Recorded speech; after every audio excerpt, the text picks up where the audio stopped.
Yo, what you got in that bag? Candy, cigarettes, and a Playboy mag? Many used to have to work for that. Wait for me, gotta dial up. Can't call my landline cause it's all tied up.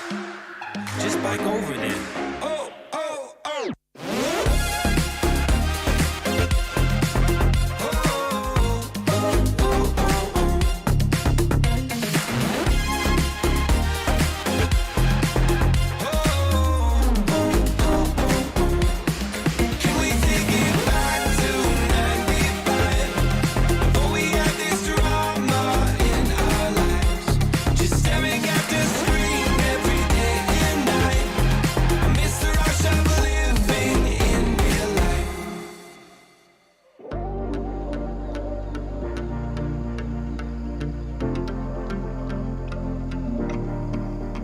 It's amazing, the subtle games that you are playing, and you don't even know I exist. You have got me on your hit list, and you're conspiring. Girl, you are sexual and bad, and now you got this on your conscience. Cause now I'm unresponsive.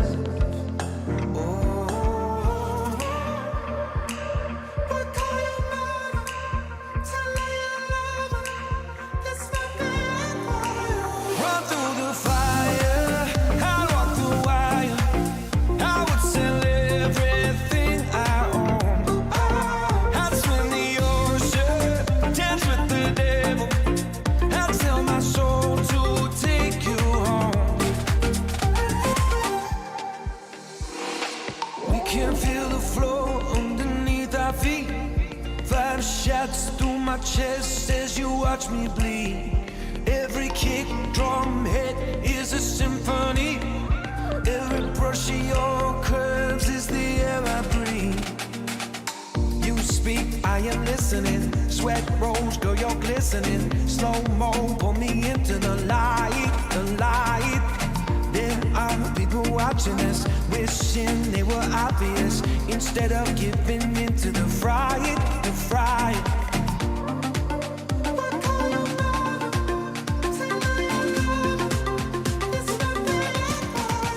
Run through the fire, I walk the wire.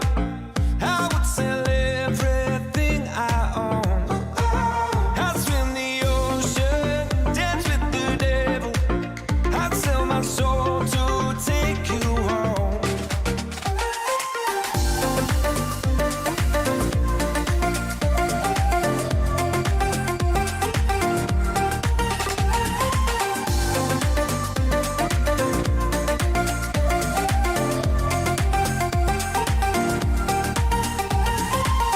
One heart to survive when one just breaks.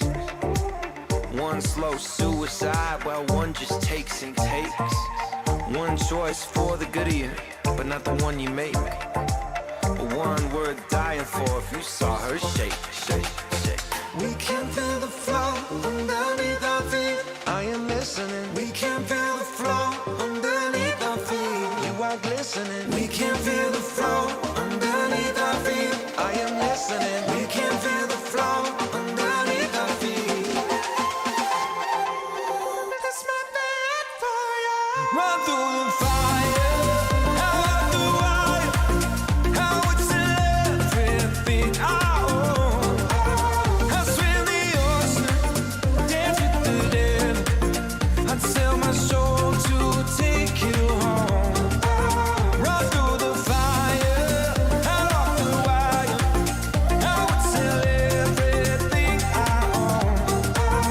I'd swim the ocean, dance with the devil. I'd sell my soul to take you home.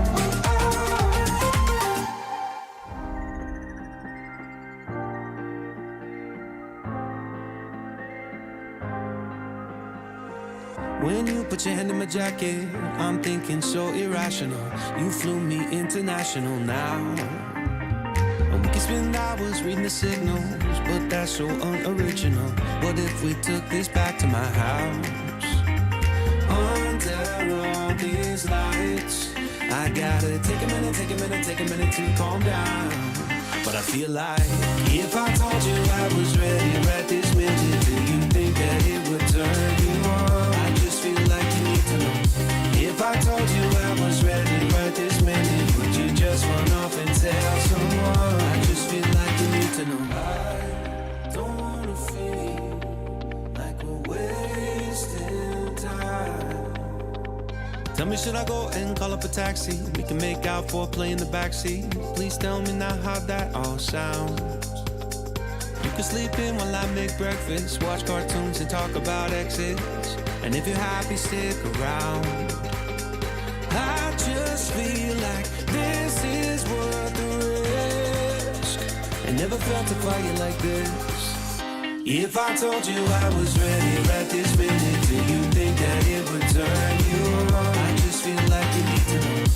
If I told you I was ready right this minute, would you just run off and tell someone? I just feel like you need to know. Right here, right now, we're running out of things to talk about. Right here, right now, I'm about to let the truth come out. If I told you I was ready right this minute, do you think that it would turn you on? You tell me now. If I told you I was ready right this minute, would you just run off and tell someone? Keep my feet on the ground. If I told you I was ready right this minute, I just wanna do and lay you down. I just feel like you need to know. It's clear. If I told you I was ready right this minute, would you just run off and tell someone? To know. If I told you I was ready right this minute, do you think that it would turn you on? I still remember your number, can say those digits by heart. With that first drink of the summer, I think about where you are.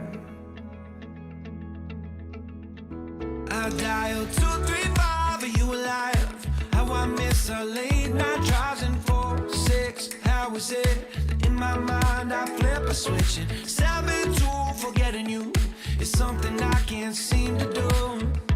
Even though we were just kids, I close my eyes, I'm waiting for the lightning strike to knock me back.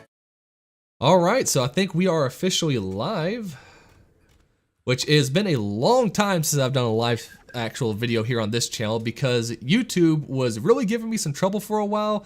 Got a couple of strikes because of some of the shorts I was posting and decided to wait that 90 days to make sure, of course, I wouldn't get too much in trouble with them. But hey, we're back live again. And unlike last time, I actually have someone joining me, and this person right here is who, frankly, if you hate any of my takes at all, you can blame this person for them because this is actually my dad, Stacy Barnes. How's it going?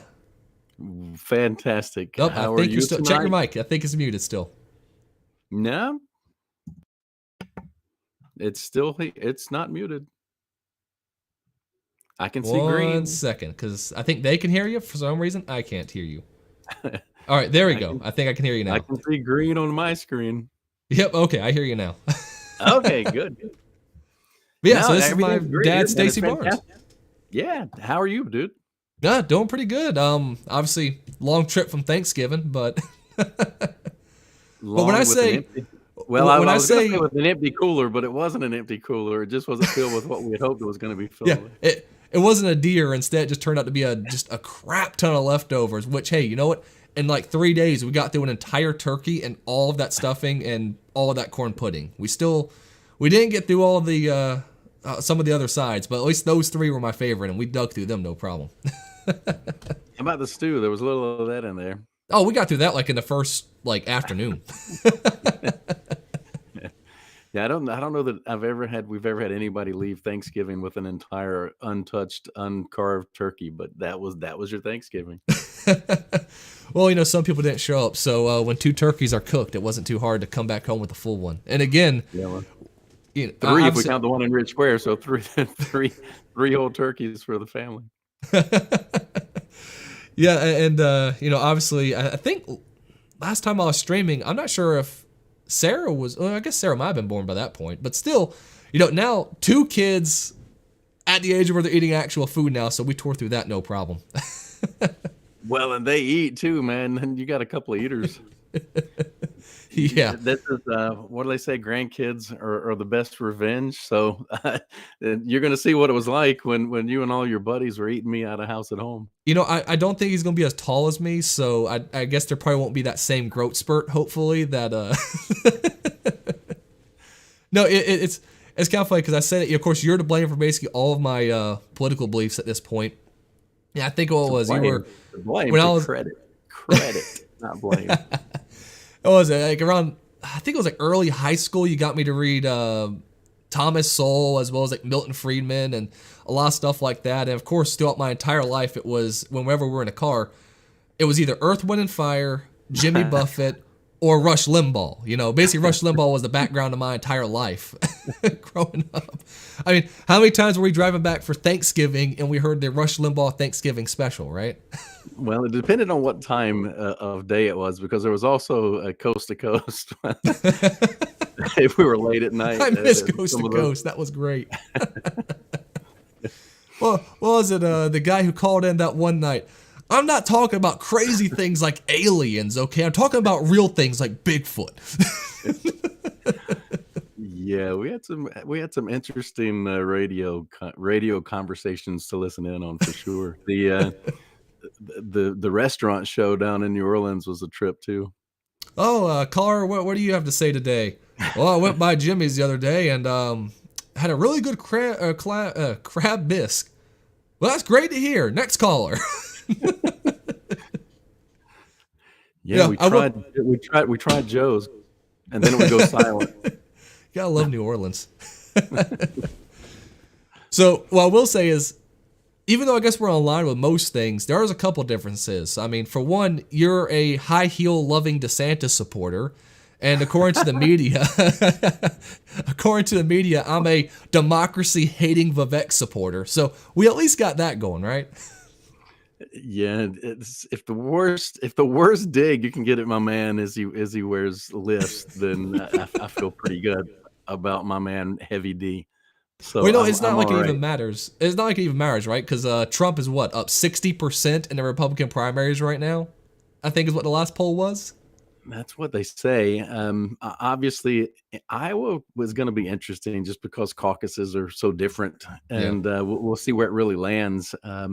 So it could get interesting, and polls are what they are. It's they're not exactly an exact science. They're a snapshot in time, so there's still a lot of time before people start actually voting. When it comes to Republican primary, I really almost hope the polls aren't what they are, because I don't mind DeSantis being in second. All right, I understand that. I totally get it. Did a great job in Florida. I don't hate DeSantis at all. Now, I don't agree with what he's doing, trying to run against Trump, to be honest, but I like DeSantis overall, so I get why he's in second. But Nikki Haley in third, are you kidding me? That screaming banshee warmonger of a woman's in third place right now. And get this. Depends on the poll. Some have her in second, so she's making a move, they say. So I know the last Fox News poll that showed like DeSantis at 14, her at 11, and then like Vivek at 7. And all I'm thinking is, who the hell's looking at them during the debates and going, that's the woman right there. Let's go to war with Russia. Let's go to war with Iran. Let's go to war with China. And you get a war, and you get a war. I'm 30. I'm still technically in the draft range. I know.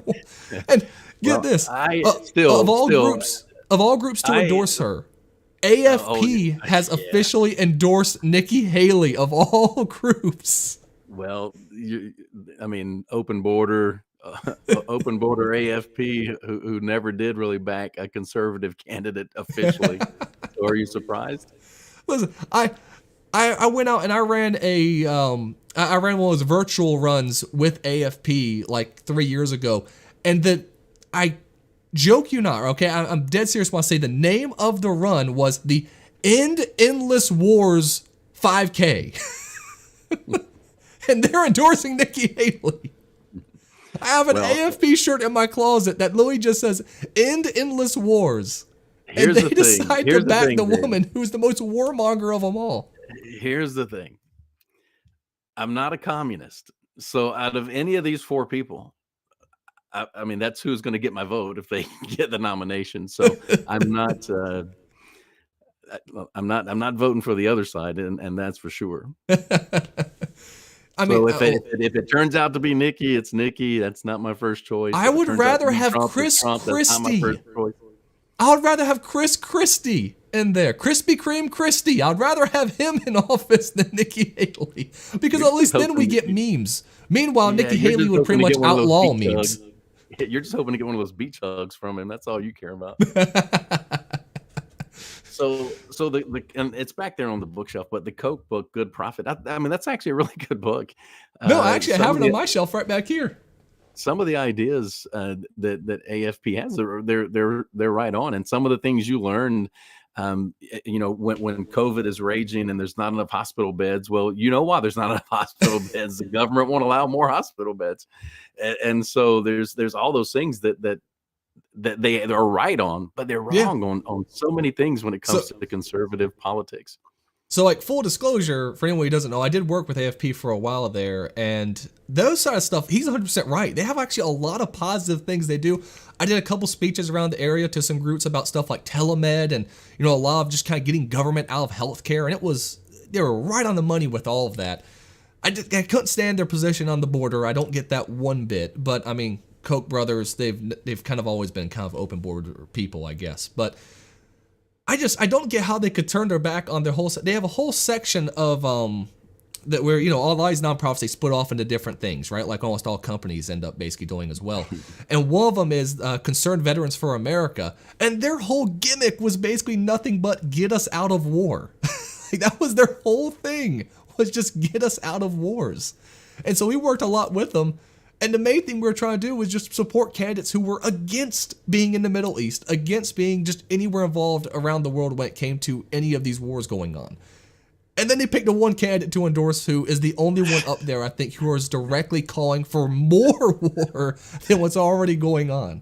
It's totally backwards. But I mean, that's the world we're living in now, right? I mean, Trump derangement syndrome has kind of affected, I guess, a little bit of everyone, it seems. But I'm just surprised It it has didn't on back DeSantis of all every people. side of the aisle. Yeah, I'm just surprised it didn't back DeSantis, though.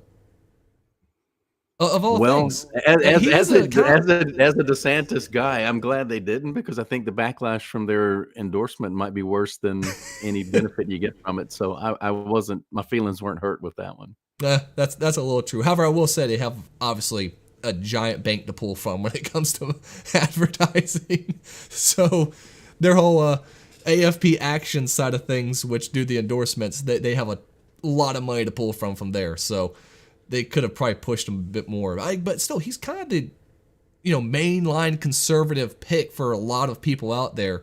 Even though, Right. of course, You said it right. You said conservative. You didn't say establishment. Yes. Because he's original Freedom Caucus founder. Yeah.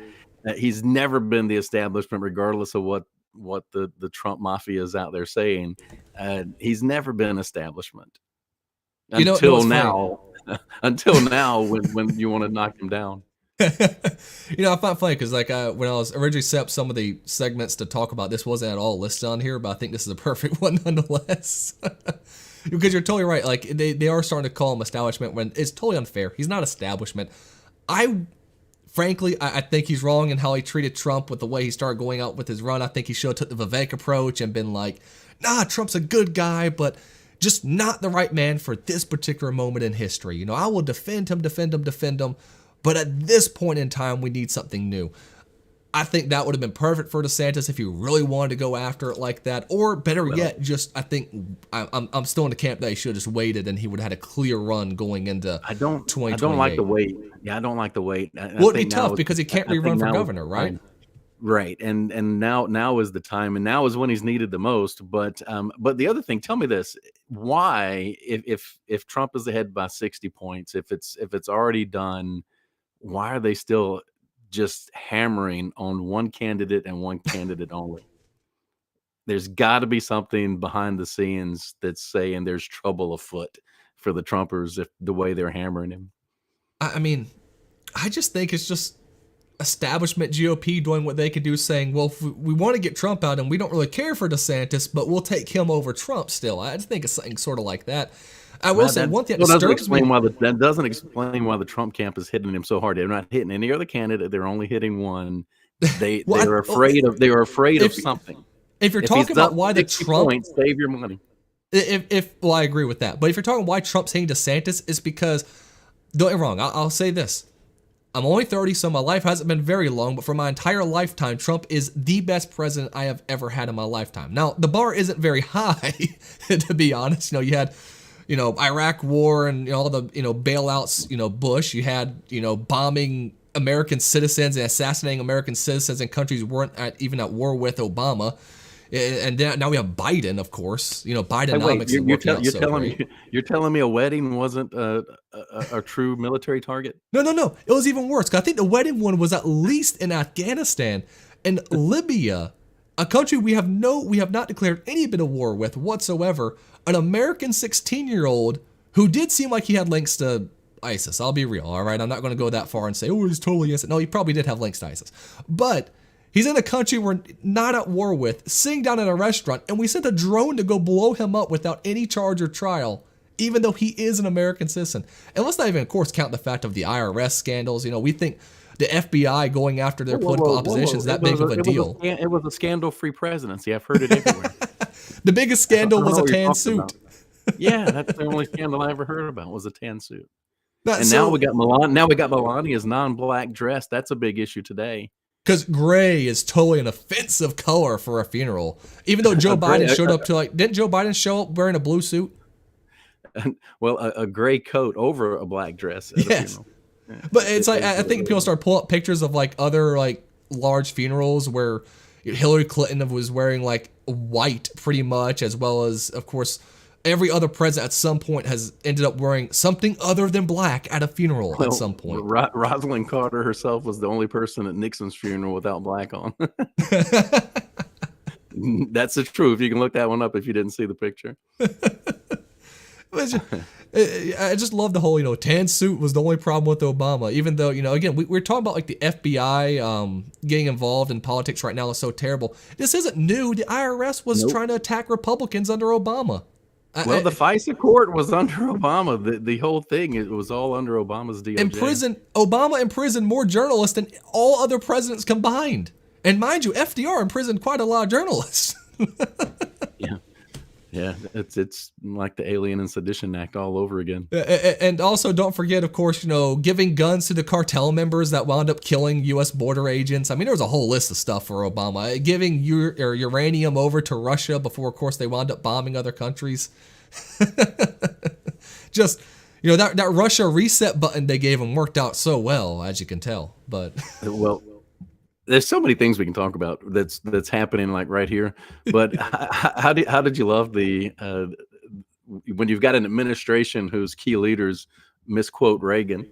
I saw that. That was what do you say exactly? I saw the people talking about it, but I didn't see the clip itself. He said, well, as Ronald Reagan said, I'm from the government and I'm here to help. And he used it as a way that Reagan was saying the government was a good thing. Reagan said the 9 most awful, dreadful, hated words in the U.S. language or the English language. I'm from the government and I'm here to help. No. You see, what it is, it's like 1984. They're just trying to change your perspective on what he actually said to what they want you to think he said. That's all it really is. And we've always been at war. Yeah. Biden has always got that many votes. No. Yeah. Voting machines have always gone off in the middle of the night. That was not unusual. We've never questioned elections. We never questioned Bush's election. We never questioned Trump's election. There was never a big scandal in North Carolina when Republicans started sweeping local houses, about them saying, oh, Republicans are stealing elections. Stacey Abrams never said said that she didn't lose the Georgia election. No, that never happened. No, not one bit. However, now, of course, we're actually kind of allowed to talk about it on YouTube, but for a while there, I got a strike all because I mentioned someone voted as me on the mail-in ballots for the last election. I tell that story about what directly happened to me. Absolute fact. Yes. It's personal experience is fact, and yet you're not allowed to say it on this platform, YouTube. Thank you, YouTube. Yes. Maybe And thank you, now, of YouTube. May I course, have now that we're another? about to get to another election where someone like Trump might possibly win, of course, they changed those rules so that if, in case here's the thing, if Trump loses, those rules will be reenacted instantly. Like, we just know that to be true, right? Like, they're going to reinstate all those rules if Trump loses. But if Trump wins, they'll let, of course, every member on the left go crazy with their complaints about it. Watch it happen. Well, whoever the Republican nominee, and you remember a year ago, I said it wasn't going to be Trump or Biden, and so I'm sticking to my prediction that there's Okay. going to be two candidates. DeSantis is scaring me with one thing right now, though, and that is his debate with Gavin Newsom. Why? So, Who does that why really not? help? That doesn't help Why not? DeSantis that much at all. Why not? Now, if you were to ask me who's going to get the best press afterwards, I think it's going to be Newsom, just because of the way the press works. But I don't know. We'll see. If you're We'll see looking to how it goes. replace If it- Biden last if- minute with a if it- candidate, this is the best thing possible right now. It's falling into their lap, saying that, Yeah. hey, Gavin Newsom will take over where Biden left off. And people have heard about him even more because of his debate with DeSantis. Why is DeSantis giving the dude the time of day? Just call him a failed governor and move on. Maybe he's just trying to get an invite to the French Laundry. I don't know. DeSantis isn't the best debater is the problem for me. Like, he's not We haven't- bad, but he's not great either. Yeah, he needs to amp he needs to learn to smile, and he needs to amp up the excitement a little bit, Okay, for sure. I'm But gonna say the something. but This might he's got seem- a better handle on facts than any. So if it's a format where he's allowed to talk and expand upon actual ideas and not just try to spout off a bunch of catchphrases, then he'll be fine. But when's the last time the Republicans have? If it's traditional Fox News, just let's sling mud at each other, then it's going to get ugly. But when's the last time there's been a debate between a Republican and a Democrat that was not one-sided when it came to the people actually officiating it? No, It's going to be that. not in my lifetime, and I'm a lot older than you. I mean, Vivek was entirely right during the beginning of that last debate where he said, why are we even having it with NBC? Do you think the Democrats would ever have it on The Blaze, The Daily Wire, Joe Rogan, or any of that stuff? Like, the Democrats would never allow that to be the name he case. threw out. He goes, they wouldn't let Greg Gutfeld Yes. host the debate. I thought that was a great name to throw out because Gutfeld makes me laugh. Yeah, he's a good guy. I enjoyed him back when he was on Red Eye, right? Yeah, well, he's got his earlier show now that sometimes I can even stay up to watch. Yeah, you're not normally up even this late, are you? We're already holding you up past your bedtime. Yeah, it gets tougher when you get older, dude. Yeah, it's coming for you. Well, right now I'm working on 6 hours of sleep. I'm good each day. So even with kids, I feel fine. Yeah, there comes a time where that 6 hours is going to feel like, oh Lord, that's not near enough. Well, I think normally I was going to go to something else at first, but we're talking about failed governors and stuff like that. I think it might be funny to talk a little bit about what's happening in New York right now, because in New York, and you were wondering if they actually officially put it into effect, but New York has actually now banned discrimination of all things based on just height and weight. Which, hey, you know what? I am 6'5", and I've been in New York for a lot of time for work back when I worked for another company. I think I was there for I think I was there for 2 months maybe at a time throughout the winter. And I have to say, it's not made for people who are 6'5", all right? New York is not made for tall people. So maybe I should go back, pick up a couple extra bucks when I can't fit into one of those bodegas. Bodegos, what are they called? Yeah, bodegas. Bodegas. I mean, that's the one thing this law is going to set up is thousands of frivolous lawsuits. That's the only thing. So obviously the lawyers were in charge of making sure this is not true. That's the only people that are going to benefit from this whole thing. So Dyer says, New York City law that bans discrimination against someone because of their height or weight went into effect last week, 6 months after Mayor Eric Adams first signed the legislation. So I didn't even hear he signed it before. I guess just now that's going to affect, everyone's now hearing about it, probably because there's started to be a slew of lawsuits. That'd be my guess. So the first thing you should do is go find the closest theme park, and you're not going to let me ride this roller coaster, or I'm going to sue. Oh, I mean, I What do you can't mean find I'm this too short? coaster.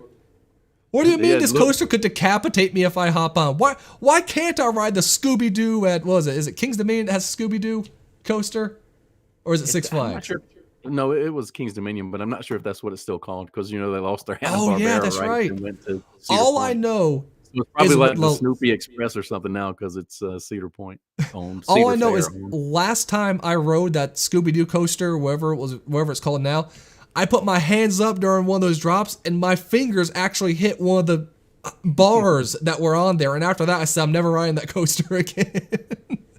And I think I gained a few inches since then, so I'll be terrified to hop on. And ever since then, I'm not sure if you ever noticed, but if we ever like older wooden coasters together, if we go under like the bridge portions there, I usually kind of still duck my head a little bit and put my hands down because it hurt. Like it smacked and it really hurt. Yeah, I've never had the problem of being tall enough, but I still do this when it gets to those overhangs. Was it like, or like some of those inside coasters? I'm always just kind of like, yay! Don't hit my head. And until you figure out where the camera is, and then It's you like, yay!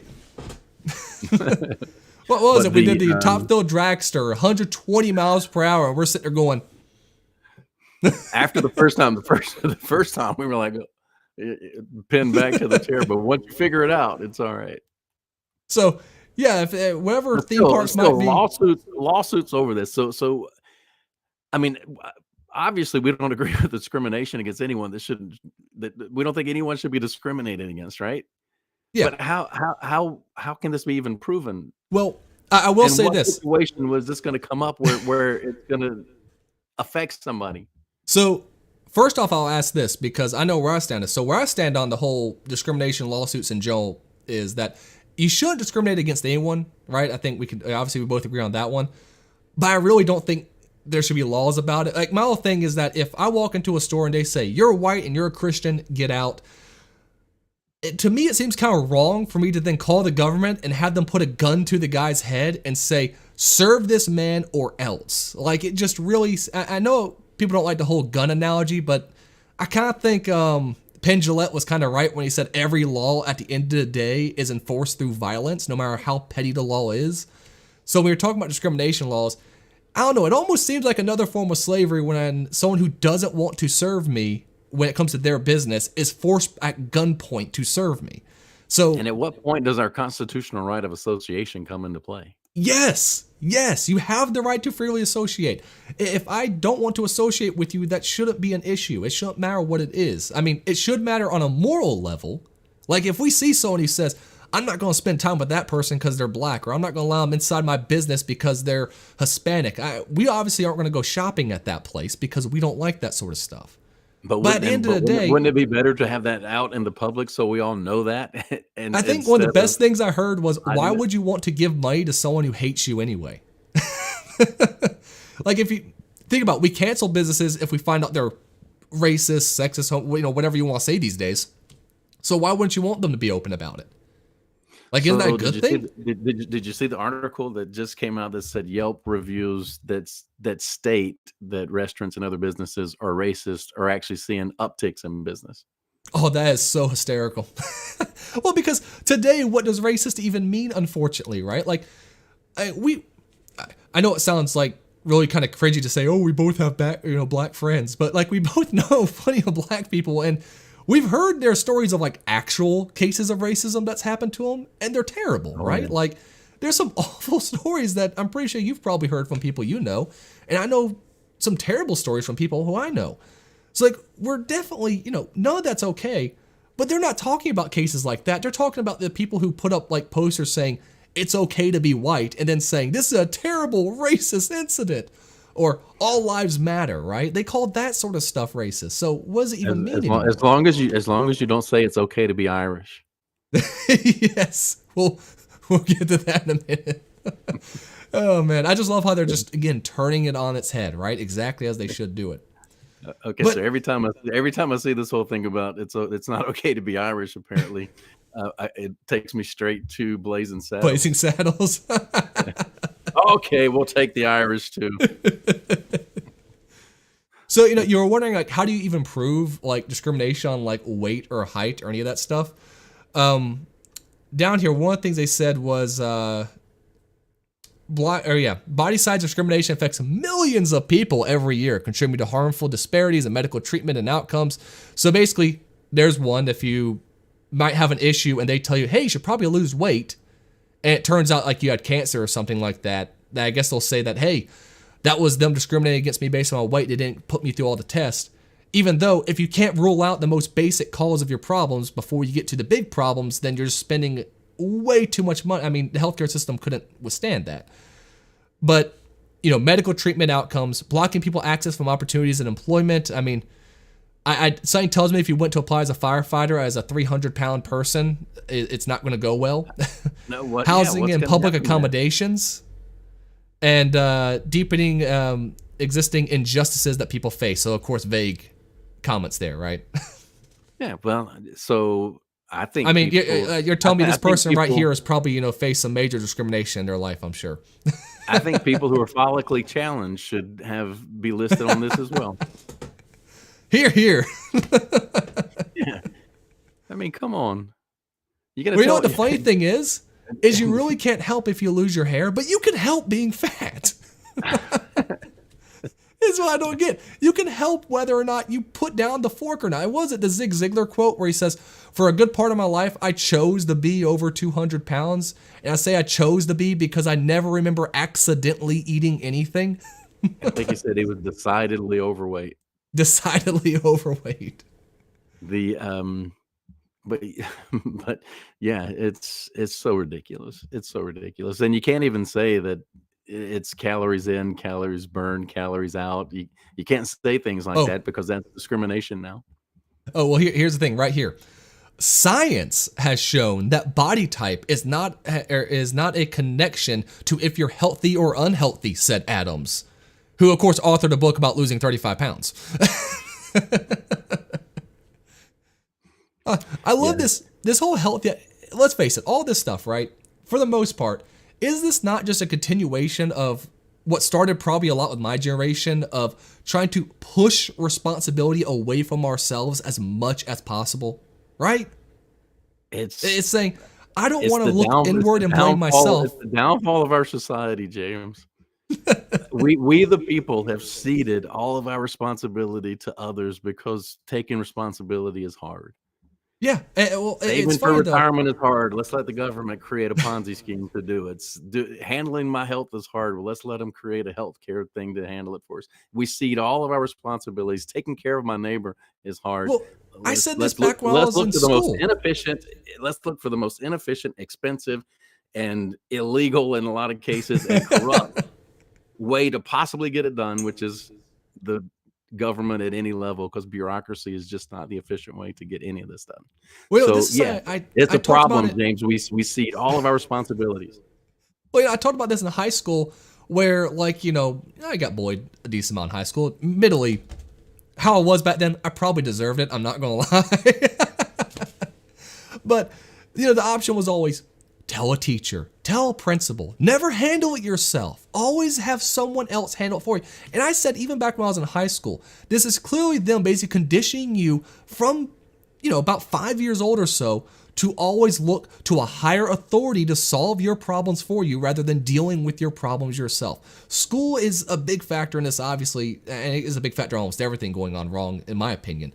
But when it comes to stuff like this, it is the cause of things like this because it's taught people, especially in my generation, not to take any responsibility for what we do. And instead, always, if we see anything going wrong, always look to some higher force to handle it. Don't handle it yourself. No. Find that higher force to handle it for you. They don't want citizens. They want drones. You mentioned, before we even started this, you're mentioning how you had a road to serfdom, I think you said, behind you. They want serfs. Yeah, it's funny. You have that. I over here have free to choose. So I guess that's a pretty good pair, right? I'm a big Milton Friedman fan. But you said I was giving you these books pretty early. That's where you colored. on my book when you were really little. So what you're saying is I need to go ahead and like give Junior like a copy of like 12 Rules for Life and just let him kind of do whatever. It's never too early to You know, start actually, talking about these things. mentioned 12 Rules for Life. That actually does still tie into this in a little bit. Jordan Peterson talks about the fact of how, you know, when have all these people, especially again, my generation more than any other. I think Gen Z probably even more than my generation actually. They don't feel like they have any meaning in their lives anymore whatsoever. And one thing Jordan Peterson actually talks a lot about is how people find meaning through responsibility, not happiness, right? That happiness, it's fleeting. If you make your goal happiness, then you're always going to be disappointed because eventually everyone you know is going to die, all right? You're not going to be very happy then, now are you? So if that is your goal in life, it's not going to work out for you because bad things will always end up happening. But if your goal is responsibility, and actually finding true meaning through that, well then if bad things happen, so be it. You still have something in your life worth fighting for. So the key is to finally determine what your purpose is and then start living into that purpose. Yes. And that'll give it meaning. That'll give you the happiness you're looking for. Happiness, the way the world's going to teach it and the way society wants you to get it is fleeting if you get it at all. And one of the big problems, James, is, and you know this, is just there's no core anymore. There's no church, the family unit. All these things have been destroyed through leftist politics, and it's killing the heart of a nation.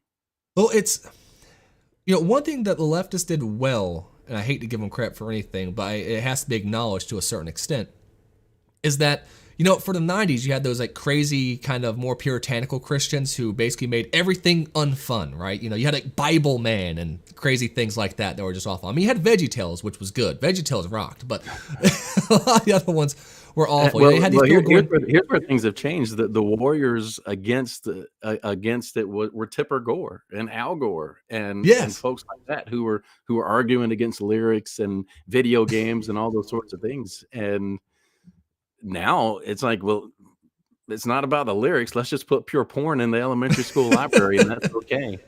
It makes here's the thing. no sense. It's that pendulum swing, right? Like, you know, for a while there, that we were like, my generation was told Dungeons and Dragons is of the devil. You know, Harry Potter, you can't read that because that's, you know, going to sit there and cause you to get into witchcraft and just stupid things like, you know, Doom is going to make you a Satanist, even though the whole concept of Doom is you blowing apart demons in hell. If anything, I think that would make you even more of a radical Christian in my eyes. But it was a lot of nonsense like that, where anything that seemed to be fun was causing hammer on. You know, you can't listen to Marilyn Manson because, you know, look at him, he's a psycho, which he sort of is, but at the same time, he's pretty well spoken. He kind of kicked O'Reilly's ass in that debate they kind of had, actually. But for a while there, that was the left, and so everyone in my generation went to that. And then we kind of course, went too far with it, where we said, you know, okay, well, now we're just going to allow everything, which is what we have now. But it's funny, because now the left has become the Puritans who are basically saying, you know, you can have the sex and, you know, gore and all that stuff, but you can't have X, Y, and Z. You know, you can't talk about Christianity publicly. You can't sit there and talk about, you know, your belief in whatever marriage might be. You know, it is a lot of things you can't mention anymore. And, you know, they're the ones who are trying to shut down stuff like that Daily Wire movie, was it Lady Ballers? When it's like no different than some of the movies that came out in the early 2000s, like White Chicks or any of those kind of things. Well, I kind of got some kind of a cross between what was that ping pong movie that was so goofy? Yes, I thought about it too. Balls of Fury. Balls of Fury. It was cross between that and Dodgeball. Kind of a vibe. I said the same thing to Kat. I am so happy. But that Balls of Fury movie is fantastic. What part of sudden death didn't you understand? The cricket in his hand. That is a fantastic movie. Everyone should go out and watch Balls of Fury. It was totally underrated. But it's funny. I think so dumb. Jerry Boring said there hasn't been a comedy, like a real solid comedy, since Tropic Thunder. Like that Tropic Thunder was the last like good comedy that came out. And it was funny because I thought about it, I went, oh, it's a long time ago. That can't be true. Except it kind of is. Like it was after that we started getting crap like the Ghostbusters reboot. I mean, it's been terrible since then. I haven't, and I can't remember the last movie I really enjoyed that was a new movie, and it's kind of sad because Yeah. there have been a lot of franchises that should have been putting out really good content, whether it's Marvel or any of the now Disney properties that have gone south, and so it's kind of sad the way things have turned. But now that you mention it, I don't even remember going to a comedy that was actually just a comedy at the movie theater in a very long time. You know, to be honest, even back then we weren't because, you know, we kind of had some copies of movies that maybe we shouldn't have had, you know. Arg. Yeah, we might have been selling the high seas to get those copies from the video store. I But have no idea what you're talking about. I think they might still be in the closet. I don't know.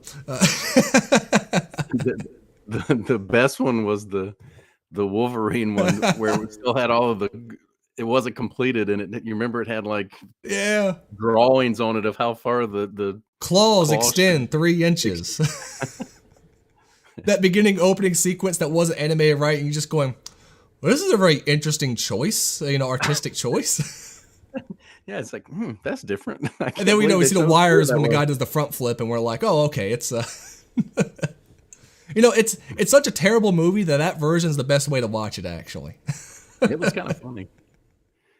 But Yeah, so I think, but looking back to the comedies, because you know even TV show comedies, I still watch the real funny things that are old instead of trying to think of anything new. oh, totally. I I mean, did I'll enjoy admit Modern. I did enjoy Modern Family. That was kind of funny to me. That's the newest. That's probably the newest comedy that I've enjoyed. I will admit, when we watched that one episode of that new Frasier show, it wasn't terrible. It's clear, like every other actor besides Frasier and his friend are just dry as can be, and your typical like sitcom actors. They has that feeling that every modern sitcom has when it comes to the way they're acting, just totally wooden. But I mean, Frasier can carry almost anything. So Yeah, it still felt like they were grasping for a bit. You know, Oh, it's yeah. like just let's bring back the past. Let's bring back the past. It please, felt we like need money. it Just felt like a bit of a something reach. we do. But the original, I mean, I could watch that over and over and over. I We mean, I watched, think we have watched it over and over and over. yeah, we watched what is it, Merry Christmas, Mrs. Moskowitz or whatever, just the other night. Jesus. Again, well, okay, so we recommended Balls of Fury and recommended Frasier. Welcome to the pop culture, you know, segments here. By pop culture, we mean go back into the past because everything now sucks. Go back into the past when things are really good. So No. you know, if you really want to laugh, go back and get the Dick Van Dyke Show. Oh, that's fantastic. See?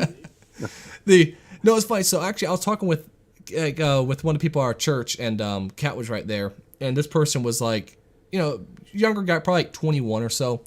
And he mentioned like anime and stuff like that. And, you know, I was talking anime with him because obviously, you know, younger person, we like anime. But Kat was kind of wondering, like, why is it like that's so popular now? So you're at 30, you still call yourself a younger person? You're grasping there, dude. Cling on to it as long as you can. Listen, 40 is my midlife, all right? I know how old granddad is, okay? I'm picking that as my limit for when I'm taking half of that and saying that's midlife. So, you know, I might even be 50 at his rate, you know? You might just be coming around your midlife at this point, given how well he moves around. I don't know. I feel like I might have lived a little harder than he did at times. So But I think I might be younger, but I've got just as many miles, I'm afraid. But you know, it's funny. So like, Kat was asking, like, why is there like so many people like our like kind of just my generation and generations younger who seem like really like stuff like anime more than like the modern stuff out now? And what we were trying to explain to her is the fact of unlike there's no shows now that are designed for men, right? There are no shows now designed for men whatsoever. And don't get me wrong, there's a lot of crazy, weird anime. If you just Google anime, it will look disastrous and awful and terrible. That's 100% true. However, there's a lot of anime out there that's more of that traditional values of, hey, everything sucks. And instead of blaming everyone else, like we were just talking about, the whole character design is, we're going to spend 7 episodes of montages of this dude just working out and getting jacked as can be before he goes and beats up the bad guy, which is your very traditional, kind of more masculine plot lines in most things. I mean, some of the most loved moments in anime history are moments where like the, you know, underdog character doesn't even win, but he just keeps fighting no matter what, just because he wants to prove something, right? It's your No, you mean Rocky well, one? yeah, exactly. I mean, really, pretty much yes.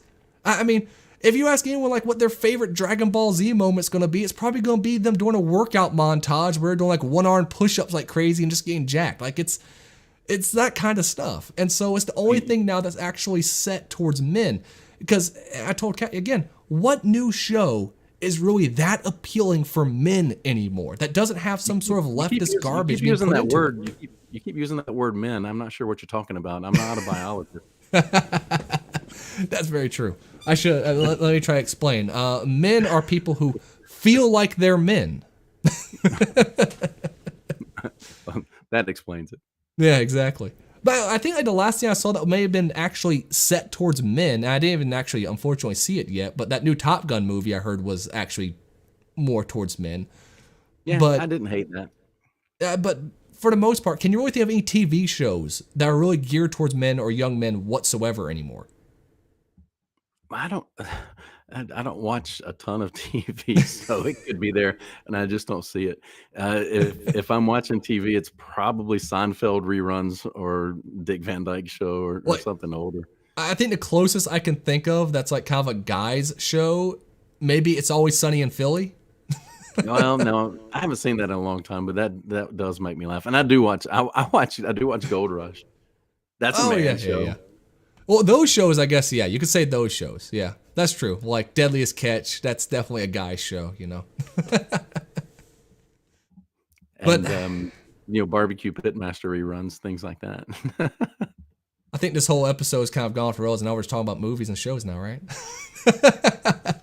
Hey, wherever the spirit leads, that's kind of the way you told me this was going to go. You said, let's just talk like we would if we were just sitting at home talking. That's how it's going. Well, let's go over to, I guess, maybe a news story that I found that was actually hysterical. That is still based around manly stuff, or it's based around football, so everyone should like this. So I'm going to pull this up for y'all to see. Tell you, have you seen this story right here? So I know the story you're talking about, but for the screen I'm seeing, I don't see anything that you pull up. So I'm glad you're explaining it, but I do know the story. Do you not have the stream pulled up right now?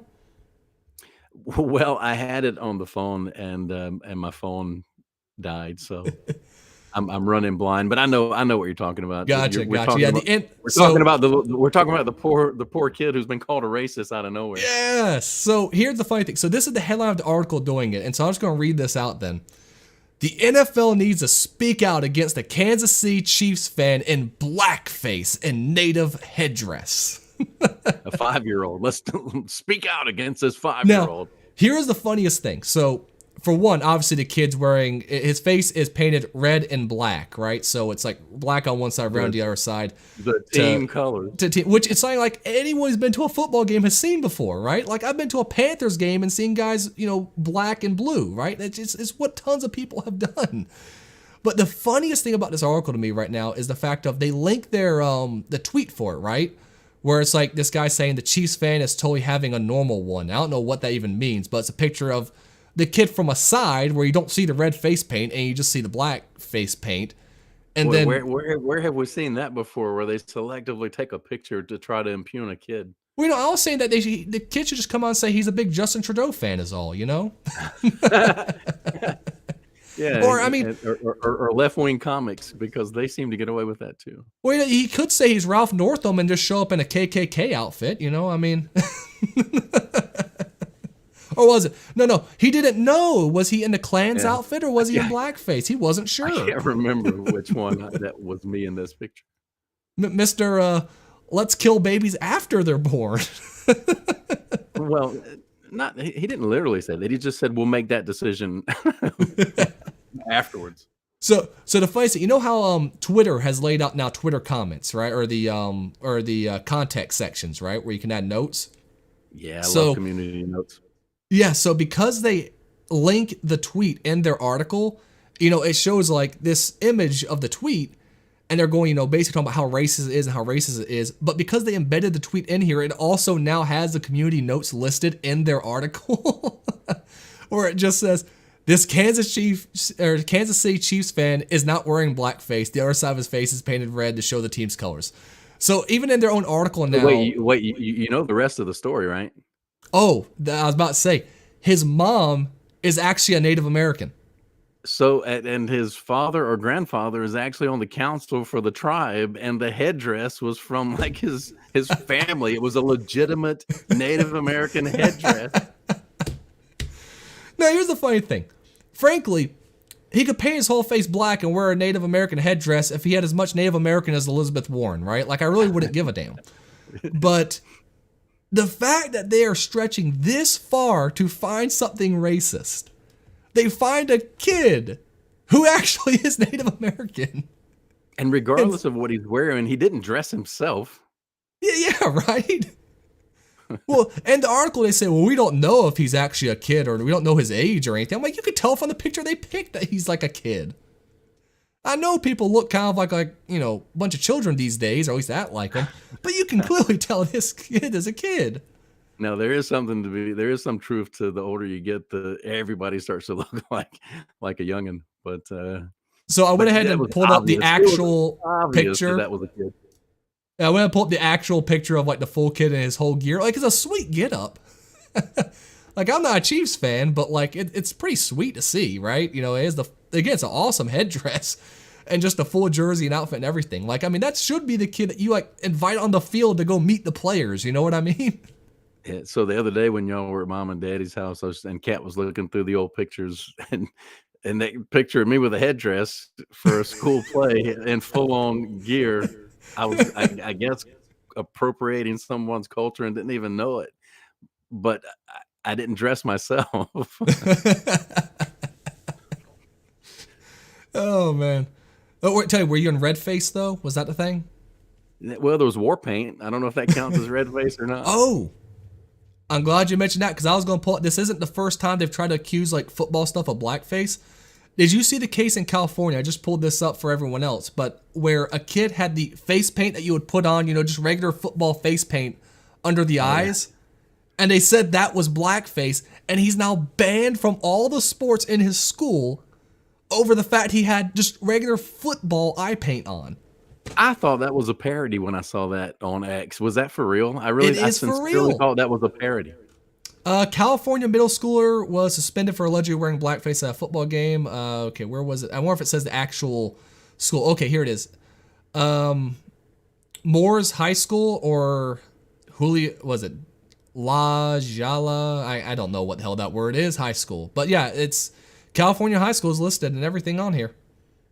I thought sure that had to be just a parody. It sounds like it, right? Yeah, I thought it was I figured it was Babylon Bee or something. The fact that because it even stated like he came in with 12% blackface. It used a percentage in this one that I saw.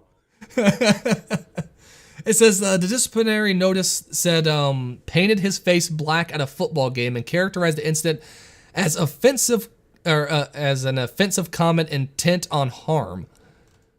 Like. So when you played football, did you ever put face paint on at all or any of that stuff? Nah, we weren't. I don't even know if that was a thing back then. What was funny about this though? Oh yeah, all we had was that one little face mask around and the leather helmet and things. So it was. Listen, how small your school was, I'm pretty sure you might have been sharing, cod pieces and all that stuff too. Cod pieces, jock straps, whatever. You went way back. Cups. I'm just thinking of the old water boy thing where they're exchanging each other's cups to make sure between plays. But it's just, I agree with you. Like, I literally thought this was a article in the Babylon Bee when I first saw it. And I seriously did. I'm astounded that one was real. Yep, Southern California school. It should be at this point that nothing is astounding to me, but I'm somewhat taken aback by that one. The worst part is, for a while there, though, it would have been ridiculous to assume that someone who said a man's a man, a woman is a woman would be at all controversial. Yet now, of course, that is extremely controversial. So you see how fast, things end up turning. What's that old saying? It happens slowly, then suddenly. Like, that really is the case for a lot of cultural things. And it's amazing how fast it has been pushed, really. But when it comes to this, again, no one can explain anymore even why blackface is inherently a terrible thing anymore. Right? Like, obviously you could say that, okay, some people took it too far. Well, then get on the people who take it too far. Like we know from shows like It's Always Sunny in Philly, there's actually a way to do it. That's actually pretty funny and pretty good. If you never saw the Lethal Weapon episode of It's Always Sunny in Philly, that is phenomenal. And guess what? They took that one off streaming platforms. Well, and there was the episode where they became the Black family too. Oh, that one was great. However, that one they actually have black actors. That was when they're in when they're talking to police and they go, "Oh, I love the work you do with the church," and they go, "We're church blacks." Oh, thank goodness. I don't know. I don't want to offend anybody for any reason, but there's got to come a point where we say, it's not my job to not offend you, and there's no right to not be offended in life. So, have you ever met a white person who was offended at Dave Chappelle's white face? No, I think Dave Chappelle is hilarious. He's a bit crazy on some of his actual beliefs, but so was almost every creative person. Exactly. So I will say, I mean, for my entire life as a right leaning, pretty far right kind of a guy, I've had to make that. I've been offended by everything that people say, but so what? Yeah, I still appreciate their work. I appreciate their art, and what they'll say is I don't even want you listening to my music. I mean, how did we get to this? It really is that case, right? Where like even Rage Against the Machines, which was a big, of course, anti-establishment, band, is now, I think the joke is now, Rage on behalf of machines, because they're now just capitulating to everything they said they wouldn't. But what's really funny is, obviously, I listen to a lot of early 2000s music still, and we're riding in the car, I'm listening to a lot of like Linkin Park, Breaking Benjamin, and a lot of Green Day, and Green Day was very much anti-Bush, anti-war in the Middle East. Like their best album is called American Idiot, and it's hysterical because back then it was totally a thing trying to get on stuff like Fox News and all the people saying, weapons of mass destruction in the Middle East and all that stuff, saying that Americans will believe anything they hear on news and will just go with it regardless. But now you listen to that song, and it could be completely applied to the left. It's nuts. And it's funny, we're listening to that almost whole album because that whole album is absolutely fantastic. I mean, American Idiot, Boulevard of Broken Dreams is on there. Jesus of Suburbia, just one of the best 9-minute songs you'll listen to. But we really listen to the lyrics, and almost everything in it can now be positions on the right, which I find almost hysterical, to be honest. Now, it does show the fact that the right has not gone further right, though. That's the big thing right there. Yeah, that is the biggest misnomer of all, because now you can. What is common sense is now far right. It makes it's just ridiculous. Everything that they disagree with is far right radical, far right this, MAGA, and all this ridiculousness. And really, it's the same position that I've had since I was an Adam Smith Club member back in my freshman year of college. Well, it's funny because like people want to still point to the old school political compass, right? Of right and left basically being, okay, the right's fascist and the far left is communist. But that whole political compass is kind of bogus at this point, right? I think it kind of became bogus around when America first arrived on the scene, where back then, for a while there, you had your choice between authoritarians, right? You had your traditional authoritarians and your revolutionary authoritarians, and they were both on problems on the side. As far as I can look at now, the new political compass should be. I don't know that we've gotten too far away from that idea. I still think that there's a lot of truth there. Well, see, but here my thing is that the problem is they both, at the end of the day, are the same. Whether you're a traditional authoritarian or a revolutionary authoritarian, you're still an authoritarian by your belief system, that you believe it's okay to basically enforce your will upon others through force. That should be the thing that's discussed. It doesn't matter what your reason is for that. That shouldn't be the question when it comes to the political compass. When I look at the political compass, what I try to look at now is what I've seen a couple other people point out, is that far right, if it doesn't really matter who has what, but we'll just say far right should be like the anarchist, and the far left should be the communist, and the middle should be kind of a more republic form of governance, which kind of has the best of both worlds. Where the further left you go is just more centralized authority, and the further right you go should be more, disbursement of that authority. Then, of course, the far right would be libertarians. But it's funny, they'll sit there and call libertarians far right, and then they'll call fascists far right when they have nothing in common whatsoever. Man, the fascism of the left is way worse, is way worse than just about anything. But it's the leftist collectivism thought that's the biggest threat to America that we've got out there. But all of this really got blurred with Trump because in 2015, a lot of us on the right were more afraid of Trump, thinking he was too far left. And Nobody at 2015 said, "Well, Trump's going to be way too conservative. We can't put him in the White House at all." That was not even a thought. As a matter of yeah, fact, as a matter of fact, the press put him over the top because they just knew he was going to be easy to beat and he was a buffoon, and that was their thing. They just didn't realize they were running the worst political candidate in the history of politics, and so it blurred everything because he was left compared to where most of us on the conservative side were, and now the whole world just got shaken up, well, and everything is now blurred. my whole thing is, give me one thing Trump believes that is actually far right. If you're using the far right, because if you're going to call libertarians far right and just people like that far right, what does he believe is anywhere close to that at all? Even when it comes to the whole traditional value section, I mean, the man's been divorced how many times? Like, he's not heavily traditional either.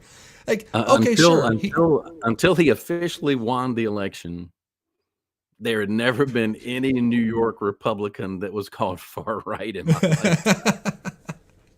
now So anyone's Republican is far right, but right. my thing is, I've tried to talk to some people. People said, "Oh, I just don't like some of his, crazy things he wants to do. That's, kind of on the far right." And I was like, "Like what?"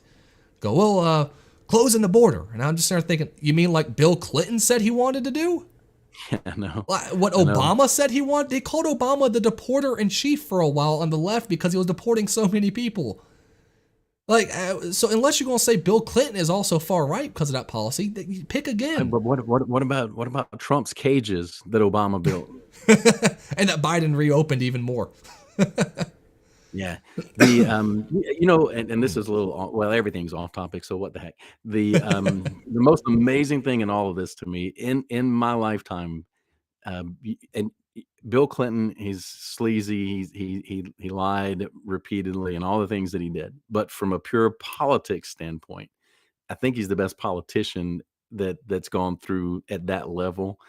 And I don't understand how he could have been such a good politician. His first 2 years in office, he was destined to be a one-term president. He was going nowhere. The Gingrich revolution came in, and the Republicans swept for the first time in 40 years, and he continued his leftist ways until he and Dick Morris got together and learned triangulation, and he started implementing the contract with America. He changed because he saw the winds of politics, and that won him a second term, and it kept him in office when everything was falling apart around him. So he, in that sense, was brilliant.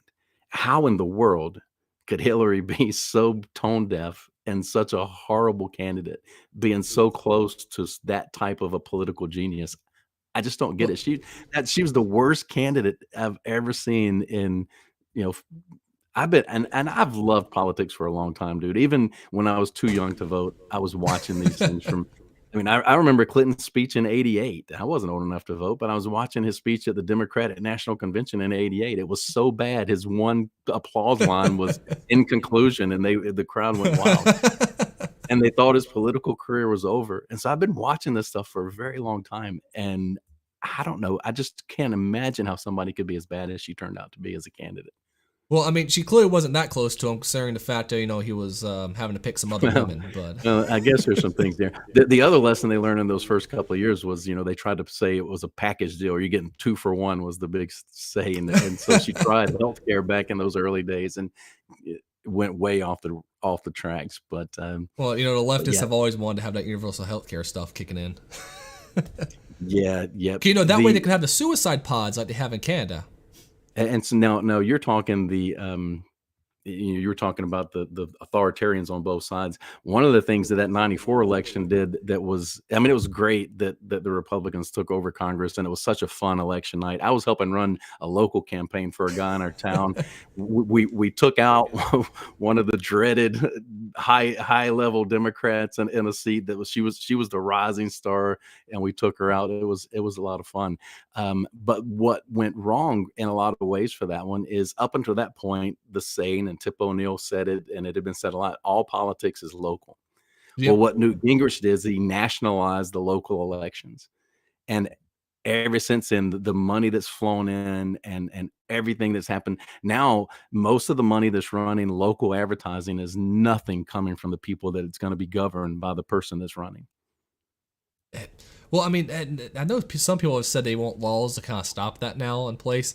The problem is at that point, of course, like even with the modern laws we have now to stop people from getting money in politics, then No, you have, man, of that cat's course, out of the bag. before you run for office, you have Hillary Clinton being paid hundreds of thousands of dollars for a 10-minute speech, right? Yeah, I mean, there's always ways around it. But your entire right now, everything is national. Or you could just have your son and brother getting paid from foreign countries. Oh, but he made such great paintings, don't you know? You don't want a crack addict's painting? I mean, come on. I mean, I saw some down, over in the city over there, and he looked really nice. I'm just saying. So did you see that one of the hostages released by Hamas was a family member of one of the art aficionados that bought one of Hunter's paintings? No, I didn't see that. Yeah, look that one up, man. There's so many weird things in the world today. I really think when they turned on the Large Hadron Collider, it maybe really did screw the whole world up. I don't know. There's so many things. Well, let's finish with one more thing here because I put it in the title. I feel like I have to at least still bring it up. We have a lot of crap going on in America right now, and like it definitely does suck. But at least the one thing we still have for the moment is we are at least allowed to talk about this legally. Now, again, on certain platforms, but legally, we are allowed to. Right now, in Ireland, in response to, of course, the people protesting, an immigrant stabbing, 3 children, I believe? It may be 5, but I'd have to look at the article. So I'm not sure if you're going to be able to hear this, but I'm going to go ahead and at least play this for other people so you can kind of hear what he says. This is the Prime Minister of Ireland.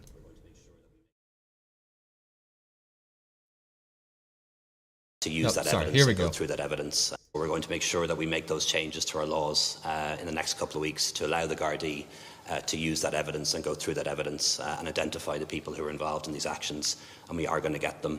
In addition to that, I think it's now very obvious to anyone who might have doubted it that our incitement to hatred legislation is just not up to date. It's not up to date for the social media age, and we need that legislation through, and we need it through within a matter of weeks, because it's not just the platforms who have a responsibility here, and they do.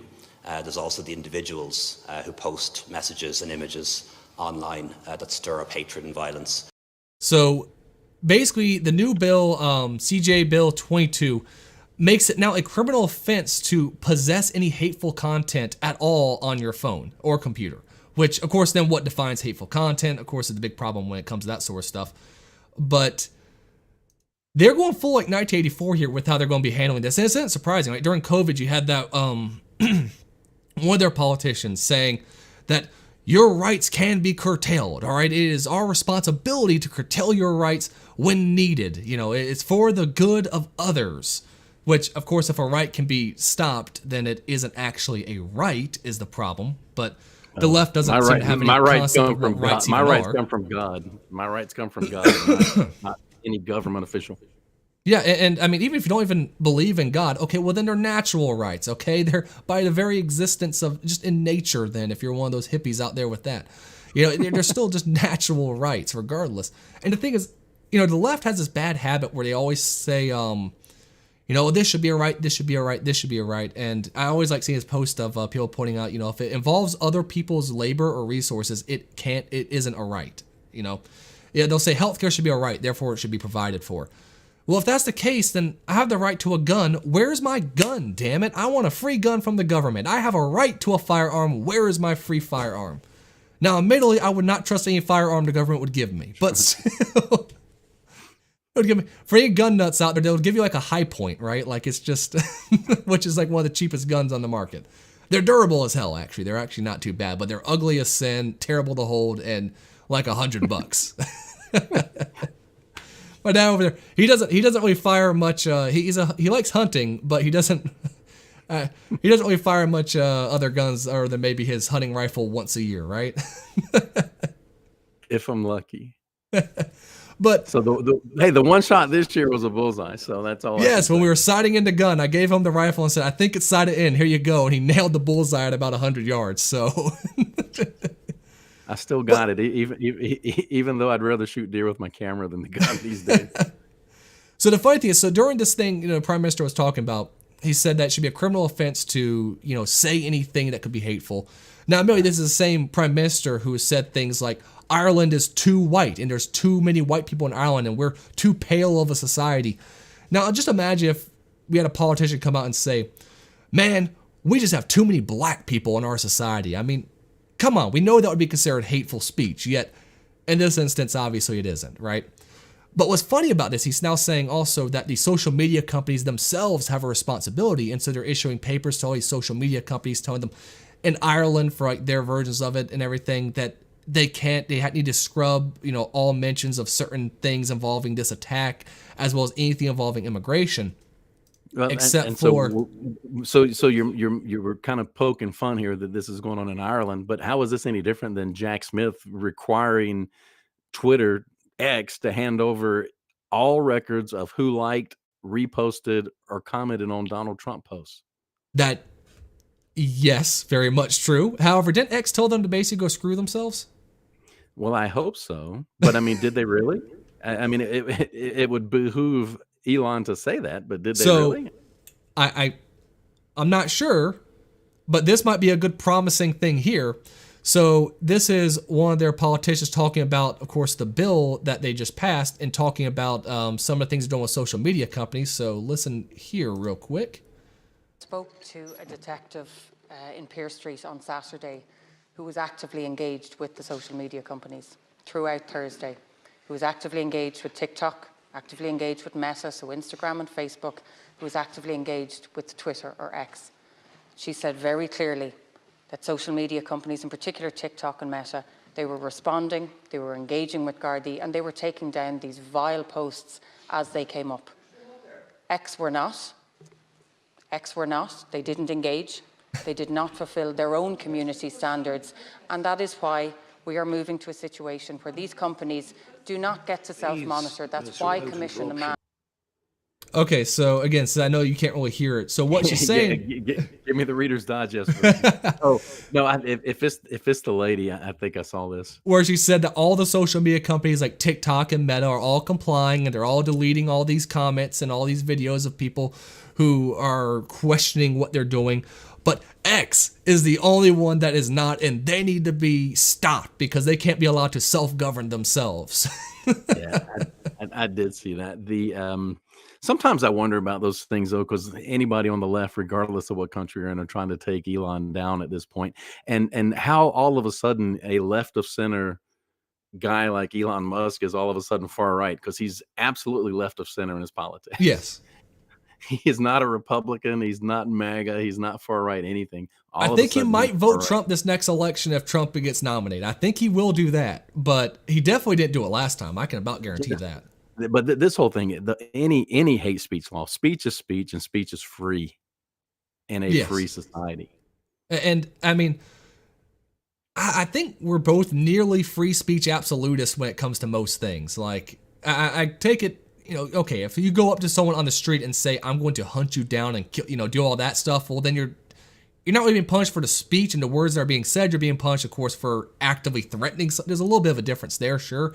But it's funny. They always want to point out the whole yell fire in a crowded theater. But the funny thing is the courts actually did rule that was legal speech. So that's the thing they always want to point to, even though it's not true. It's the same thing when they point to, separation of church and state, which doesn't exist anywhere in our founding documents whatsoever, and almost none of our founding fathers would have agreed with. In fact, they would have gone even further than I think anything we would ever recommend. Well, I know, and it's Jefferson's letter that gets us in trouble with that whole thing. And yes. Jefferson's the one that also said, "Well, absolutely, you can have a cannon." What do you mean? Why are you even asking me this? Ask me that question? Yeah, why would you even ask me that question? Of course you can have a cannon. Individuals back then were allowed to have weapons that surpassed the military by miles. Gatling guns existed at that point, and the military didn't have good access to them, but individual bounty hunters did. So, And this doesn't apply to weapons of war. This only applies to muskets. Muskets were weapons of war. No, I will say this. I don't mind having a constitutional amendment saying you can't own nukes or chemical weapons. I'm okay with that constitutional amendment being passed, but it needs to be an amendment. It shouldn't just be decreed, basically. When it came to any new weapons being invented, if we ever wanted to outlaw any of them for, private use, it should have gone through the constitutional amendment, not as just we can't have them have that. You can take my nuclear sub out of my cold dead fingers. It's funny because there's a lot of things when it comes to that sort of stuff that maybe I could agree with if they pass it as a constitutional amendment is the thing. But it's funny, going back to the whole speech, that's one thing that people don't seem to realize, especially here in America. I've told this to tons of my friends at this point. They go, where would you want to ever live? You could live anywhere. I'm like, I'm living in America. I'm never going to change that because no other country on earth would allow me to say what I want to say and not arrest me for it, for the most part. Hey, right? It doesn't matter where you. Maybe Argentina's trending that way. I hope so. That would be great, Mr. Fuck the leftist. He uses a different term that I know YouTube would not be happy with, but he calls him a lib. You can fill in the blank there, right? Which I don't know if that's actually allowed on YouTube or not, because like English YouTubers will still say that word, not lib, but just the actual R word, no problem, because in England it's not the same as here. But I don't know. I know YouTube's kind of picky about that stuff. It's words. Oh, I know. It really, and that's the thing, is that like America's the only place though where you can legally say this stuff without being arrested. England, they arrest people for telling jokes. It was either Ireland or Scotland arrested a guy. Did you ever hear about a guy called Count Dankula?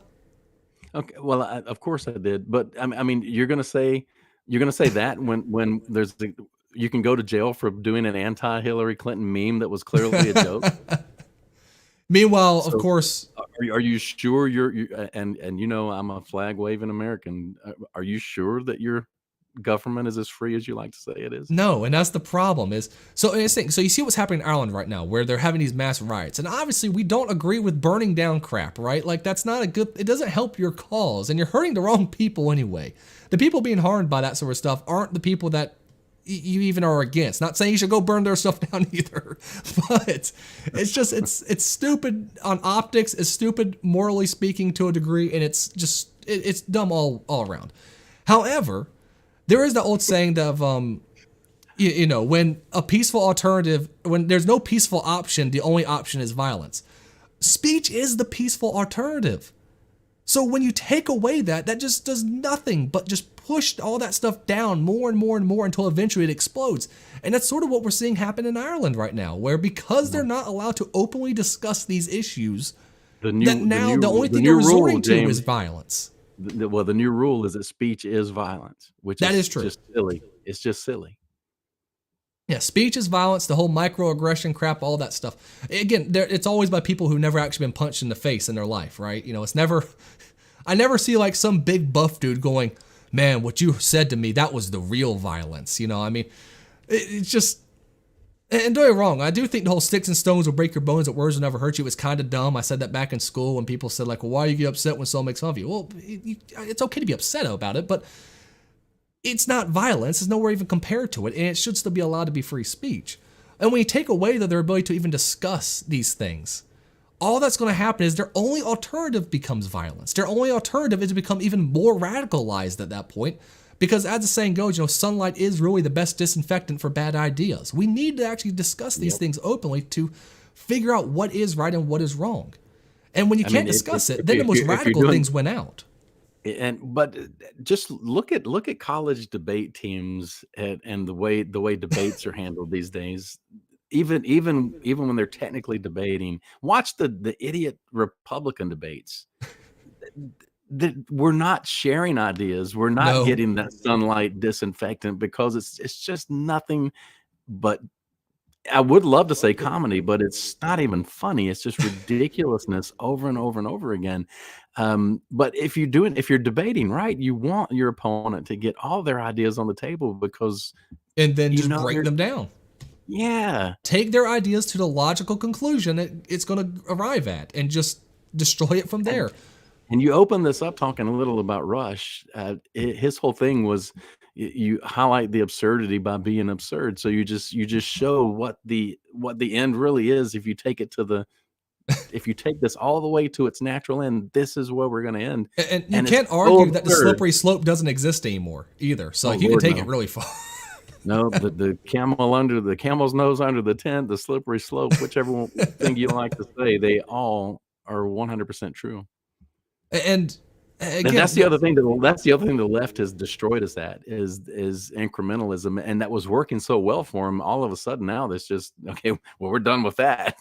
So it seems to be a bit of a cultural shift Well- now, where they're getting some backlash because Well, it's because gone they had too some far. massive Actually, losses on the global stage. Like you had Brexit, which was a massive hit to the, leftist globalist type, obviously.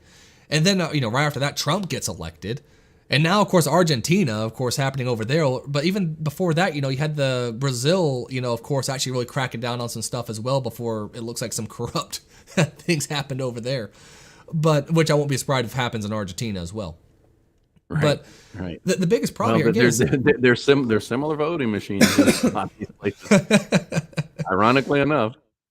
But the problem here still is the fact of when you don't allow people to speak freely, they become more radicalized, not less, right? You can never truly break down these ideas or just by pushing them down like that. It's going to make things more radical is what's going to happen. And I think you see it a little bit with even in America where there's certain things that typically we can't discuss. And a big one would be crime statistics, right? I'm not going to go too much into detail with that, obviously, but we can't discuss a lot of the crime. If you put some of the phrases in relation to the crime statistics by race in a lot of videos, instantly pulled away, removed, strike on your channel for hateful speech, all this stuff.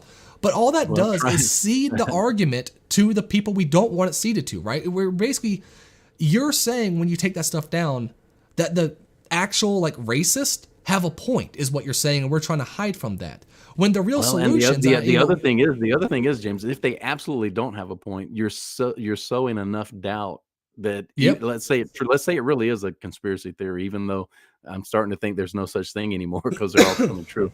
But let's say that it's a legitimate conspiracy theory. The more you push it down, the bigger it gets, the worse it gets.